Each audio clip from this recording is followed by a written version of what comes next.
Well, Razorback fans, I'd say you got some pretty good news yesterday dealing with the Razorback basketball team. Karter Knox officially returning. What does that mean for John Calipari? Let's talk about it on today's Locked On Razorbacks podcast.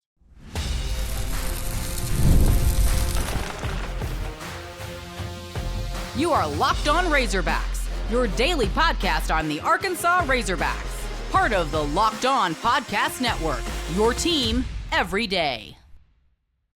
Welcome into Locked On Razorbacks podcast. I am your host, John Nabors. I am also the host of Inside Arkansas Live, which you can catch every weekday starting at noon on Inside Arkansas and InsideArkansas.com. Hope everybody's having a wonderful Tuesday. Hopefully everybody had a great Memorial Day weekend, 3-day weekend, back to the old grind for all of you.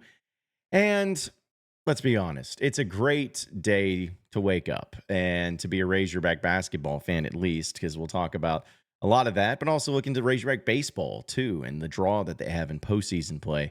We'll get into that, but this was something that I wouldn't say was surprising. I know Curtis had been talking about it for a long time and talking about Arkansas getting Karter Knox back and the possibility of maybe some other roster moves that have been going on. But it was great to see yesterday. I wouldn't say late evening, about late afternoon, early evening. Karter Knox officially announced that he will be returning to the Arkansas Razorbacks. He went into the NBA Draft Combine, wanted to check it out.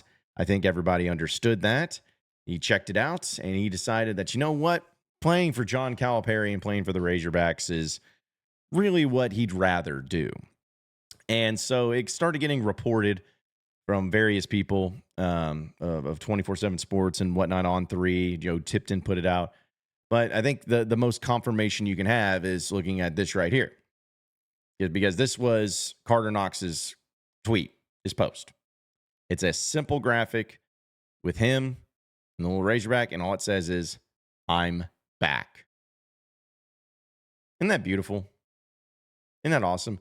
Just to have somebody who doesn't go through the long rigmarole, not saying there's anything wrong with it, but not through the long rigmarole of this and also this and thank the da-da-da, and it just kind of like plays with people. No, just, I'm back. I'm back. That is what I appreciate. That is what I respect. And that is what I love. And I can tell you, we'll talk about this, the team itself and what it's looking like, but I could not be happier with him and his decision to come back. To kind of do a little recap of what he had this past season, he was one of 3 Razorbacks to play all of 36 games. So he played every single game this past season. He started in 24 of those games. He averaged 8.3 points and 3.3 rebounds. He is the 9th player ever in Razorback history to reach 300-plus points, 100-plus rebounds, 30-plus assists, 20-plus steals, and 10-plus blocks as a freshman. Shout out to Hog Stats for that one. He was also one of the best players in the second half. First 18 games, he averaged 639 minutes. I don't think that's true because that's just not a thing that actually works. I think it's a typo. But he did really come along in his final stretch. And in fact, if you look at the NCAA tournament, folks, I know he didn't play a whole lot or didn't have the game of his life against Kansas, but against St. John's and against especially Texas Tech, he was incredible. I mean, Texas Tech, he was awesome. You could not ask for more of him. He scored 20 points in that game, hit a bunch of threes, nearly hit every single shot he took. Just outstanding performance. And you got to remember, he was a true freshman. So this was big, man. I remember the time I got to actually talk to Karter Knox and speaking with him in the NCAA tournament when we had the locker room access. He was always just such a personality and such a guy that was fun, for quotes, where you'd go up to him and you'd think at first you're like, okay, he's kind of shy or whatever, and reserved, doesn't want to say too much. But you'd ask him a simple question, one about, hey, what do you think about this teammate? Or, hey, what do you think about your situation? And he would just always give you some great lines, some great quotes. He'd get a smile on his face and he'd just start talking. It's almost like if he thought of something that he really wanted to say, but he needed a question to be asked for him to say it. And as soon as he realizes that it gets asked, he gets a big smile. I mean, he was just that, articulate, but he's also that, I think, formulated in how he approached media and how he approached people.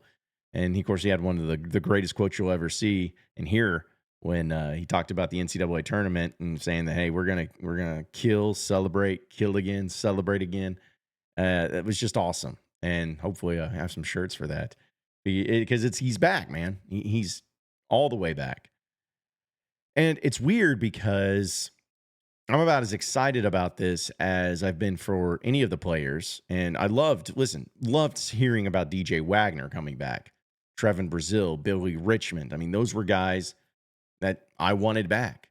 But Karter Knox was really the true, hey, got to get this guy. I felt the team was fine, but getting Karter Knox was kind of the thing that brought it all together. He has so many different avenues of how he can score. He's a guy who, as a true freshman, think about that. As a true freshman, just got thrown into the fire. You had Billy Richmond. He would play and started at some, but didn't play the amount of minutes. You had Boogie Fland, who played a lot, but obviously had his own issues, and then he got injured, and now he's at Florida, which is wild. But Karter Knox from the get-go was just a guy that they relied on. And I remember looking at him in the beginning part of the season, almost getting a Trey Wade vibe, if you remember him from those Eric Musselman teams, where it's not that he was a bad player. It wasn't at all. But he just wasn't really doing anything special. It wasn't anything that he just had one stat that you looked at every game, like, man, this guy's killing it in this particular category. And you could count on that. He just did so many things well. And then really came on late in the year. I remember the play he had in Kentucky, in Rupp, and had that dunk and, kind of said some stuff and got amped up about it. I mean, he's just the type of player you really want to have on this next year's team. And it's funny because if you look at his numbers, 8.3 points and 3.3 rebounds is what he averaged last year. What he averaged. And I saw some of the replies and on social media and people discussing it, mainly Kentucky fans, of course. But there was others, college basketball fans in general. They're like, okay, so why is this such a big deal? Why is everyone getting so excited about getting a player back that averaged 8.3 points a game and 3.3 rebounds a game? Is that really something to write home about? Is that something to pop champagne bottles and get your tickets ready for Indianapolis for the Final Four? Well, in Razorback land, yeah. I mean, that's how I feel about it, which, again, we'll talk about. But for those that don't really know how pivotal Karter Knox is to the team, hadn't watched Arkansas to the extent that they probably need to, they probably just see those numbers and be like, okay, shrug your shoulders. Because I'd probably be the same way, to mind you. If I saw some team was bringing back this type of player that was 8-3, I'd be like, okay, sweet. Good luck, buddy. But because it's Karter Knox and because we've seen him and seen what he's been able to do and what he was capable of, this is what really can make a difference. And shout out to Coach Cal. He was in the best flex ever, him being courtside for the OKC Minnesota NBA game, getting his picture taken where he was being featured on the social media sites. He was on ESPN, and they were showing, hey, look, it's Coach Cal and everything. And he tweeted out, man, just the best thing ever, where he's like, yeah, I'm sitting here watching the game, cheering on these pro players of mine and everything. And hey, I got a call from Karter, and it was really great. It's a great call. So it always made me wonder when I saw that tweet, is he like in the middle of the game? Is it really loud in there? Is he having like to answer the phone and put in like his finger in his ear? Like, yeah, hey, Karter, you there? Yeah, sorry, it's really loud in here. Oh, you're coming back. Great. Excellent. I'll let Johnny T know. Yeah, you should hit your bank account tomorrow. Okay, sweet. Thank you. Hey, we'll see you at practice. Have a good one, man. I don't know if that's how it went, but I really hope it did, because that would be just electric. So Karter Knox will be a guy I think makes a huge jump from a freshman to sophomore. I could see, as crazy as it is, folks, I could see him doubling his averages from this past year. Like, if you told me that Karter Knox next year was going to average 16 and 6, I mean, I would not be shocked by that. And so he's got nothing but upside. He's exactly the type of player that Arkansas needs. And I think it got him in a great position to where they could really do some damage next year, which is what we're going to talk about, of what this team can do, looks like right now, where the roster stands. We'll get into that here in a second. So stay with us here on Locked On Razorbacks podcast.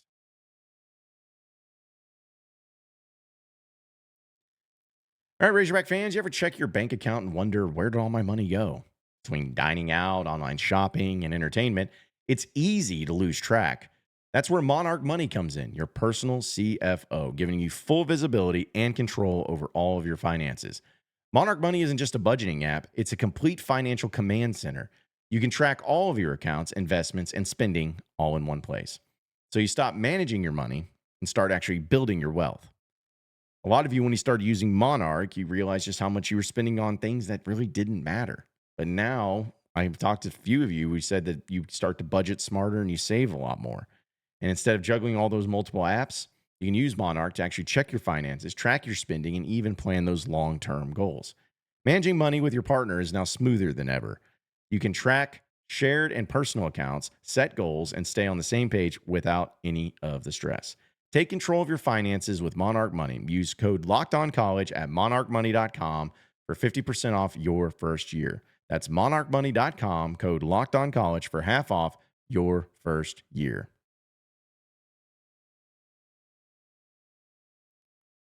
All right, so moving on into the next segment of the Locked On Razorbacks podcast.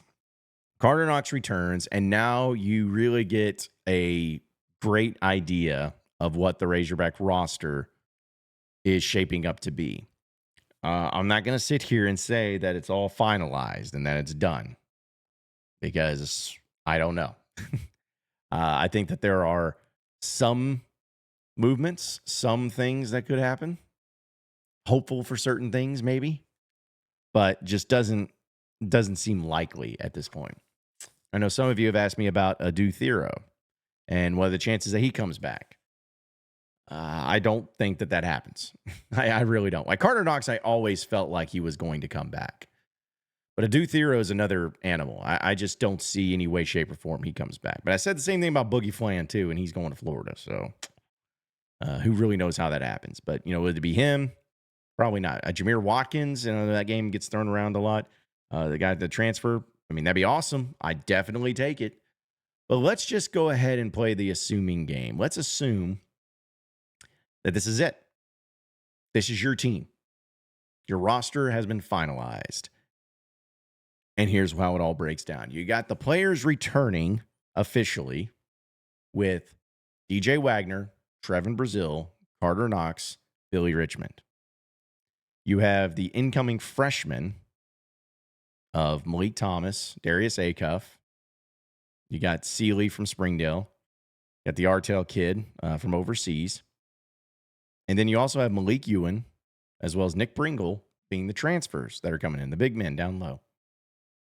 So just looking at that, where it stands, if you were to tell me that's the final, that's it. This is the team. This is the team you're rolling with next year. How do I feel? Well, I'm always going to look at it in a very positive light because, one, I trust John Calipari. Two, I think he's a Hall of Fame coach for a reason. He knows what he's doing. And three, I really do like the players that they've added, freshman-wise, transfer-wise, as well as making sure they kept the right players and the most important players from last season. They've done all of that. Sure, I'd like to see Adu Thero back if he could, but, I'm not banking on that. And that's what makes this such a nice thing for me, folks. Would Jameer Watkins or Adu Thero coming back make me feel more excited, like even better?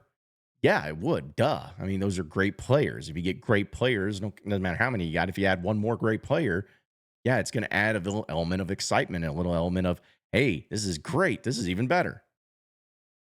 But are we having to bank on one of those players returning or to come in here for this to be successful, for this to actually work? Do we have to have one of those players? And to me, the answer is no. You don't have to. It'd be cool. It'd be nice. But the season does not hold itself hostage by knowing if one of these players comes in or not. It's not that type of situation. And that's a great confidence to have. That's a great confidence that I have. And I have in everything like this. So I'm feeling good about it. The thing is that would I have preferred to have more offense, maybe some 3-point shooting, Of course. Would have been nice. Still take it. But I think there are still enough pieces there offensively to have a really good offense. I mean, Karter Knox, one of your better offensive players, and that's why it was so key getting him back. He can do it all. He can go and score inside. He can shoot threes. He can do it. Trevon Brazile can do both. It's not to say that he's an elite 3-point shooter, but he can hit threes, and he did hit threes, big threes, especially in the NCAA tournament. DJ Wagner is capable of it.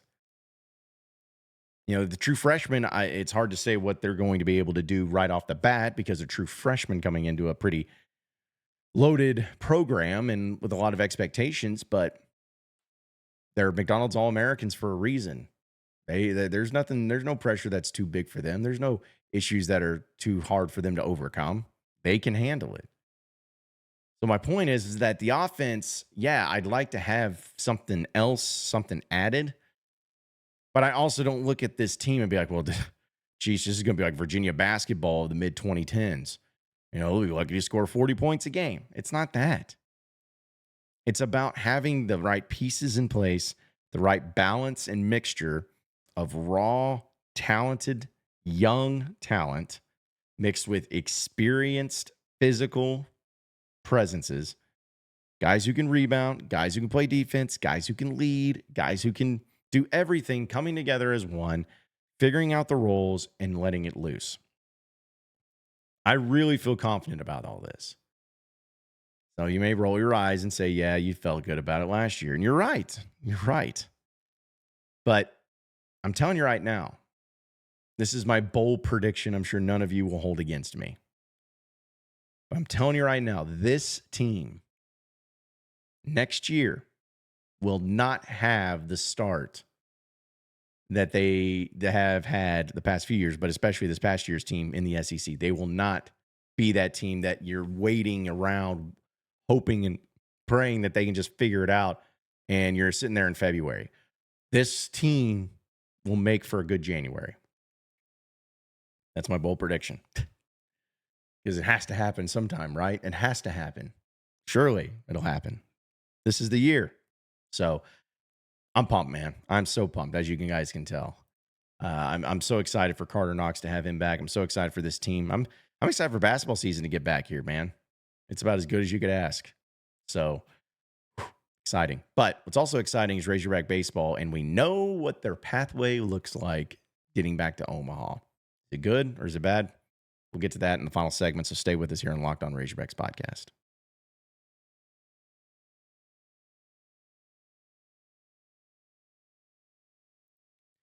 All right, so final segment here on the Locked On Razorbacks podcast. Razorback baseball, officially the 3 seed in postseason play. The field of 64 has been officially announced for Razorback baseball and for the NCAA, and Arkansas is a 3 seed. Not necessarily surprising. If they would have won a game or two in the SEC tournament, maybe would have gotten to the 2 seed, but not necessary, as they're going to be hosting that regional in Fayetteville coming up this weekend. And in their field, in that little 4 pod, if you will, you have the 4 seed of North Dakota State, who Arkansas will be facing at 2 p.m. on Friday. You have the 3 seed Creighton and the 2 seed Kansas. Now, obviously, Arkansas owns Kansas in postseason play, right? So it's going to be totally fine. A lot of you, we're talking about just avoiding purple Big 12 teams because of what the past couple of years have had. But my thing is, hey, Kansas's colors, they're red and blue. When you mix them together, it turns purple, and they're in the Big 12. Watch out. But no, I actually really like this draw. I really do. And I know you could say it any time, but if you're Arkansas, you're going to play good teams. You're going to have some quality teams in here. And you got a good setup to get you into the supers. Now,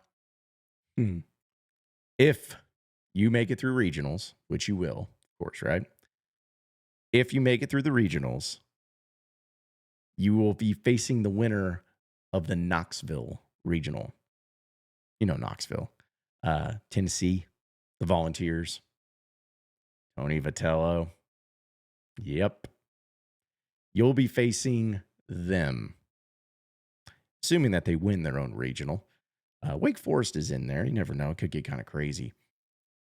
But you got to take care of your business in your own regional. Not trying to look ahead, not trying to get too crazy. You got to take care of business in it. But if you do, and you end up facing Tennessee in Fayetteville for a super regional, 3-game series, all on the line with a trip to Omaha, it's going to be electric of an atmosphere. It'll be electric no matter what. But again, you got to go through regionals. And what's crazy with Razorback baseball right now, just because of the past few seasons, the pressure you always feel like in most cases gets more added. More pressure gets added as you get further along into the postseason. I would make the argument that it's the opposite for Arkansas this year. The pressure is on right now. It is a fever pitch right now because of what the past 2 seasons have held. You not getting out of your own home regional as a national seed. Cannot happen. Cannot happen. You got to get out of that. So it's high right now. But once you get through the regional and you get into the supers, the pressure comes off just a little bit. It will still be high. Still will be very high. But a little less because it's like, all right, finally made it through a regional. And then if you win that and you get to Omaha, pressure's still there. Of course it is. But you just feel better about it. You feel better because you're back there. You got that monkey off your back. You can play a little bit more loose. And who knows what'll happen. But the thing is that you also got to realize, folks, is that Razorback baseball this year, I mean, we talked about the past 2 seasons, which are important. But this year's team is a whole new team. It's cliche to say it, but it's true. I mean, who besides Will McIntyre, Vahiva Loy, Dylan Karter, I mean, who really was on last year's team that plays significant time? I mean, it's just not that case. So it's a new team, new day. This is it. This is your time. You got to make it to Omaha, though. You got to do it. You're set up. You have the offense. You got the pieces. I know, but the problem is everything's been so inconsistent. But when Arkansas is playing their best, if everybody plays their best baseball, there's not a team in the country that'll beat you. Not even close. If you play your best baseball right now, you will win a title. Plain and simple. But it's about playing your best baseball, not making those major mistakes, not having those issues pop up and start falling short. Because I refuse to allow another year in another sport, somebody else dogpiling in Baum-Walker Stadium. Ain't happening this year. So I like the draw, though. I really do. I actually like the draw. I like the fact that you have, the teams that you do in your regional. And even the Tennessee element, yes, it'll be very stressful and anxious. But if you look at history, Arkansas, when they've played SEC teams in supers, Arkansas's actually had success. They beat Ole Miss in 2019 in the supers. They beat South Carolina in 2018 in the supers. They've done pretty well. And if you look at it, the times that Arkansas has lost the past 5 years or whatever, before they got to Omaha, they didn't lose SEC teams. It was always somebody else. So maybe that's the kicker. Maybe that's the deal. But still feel good about it. Can't wait for it to get started. And we're going to talk about it all here on Locked On. So appreciate each and every one of you listening in and watching in to the Locked On Razorbacks podcast. Be sure to like and subscribe to the podcast on iTunes or on Google Play. You can also get after me on Twitter at John Nabors Show for any questions, comments, concerns that you may have. We'll keep it going from there. Same podcast time, same podcast channel tomorrow afternoon. Have a great day, everybody. We'll see you then.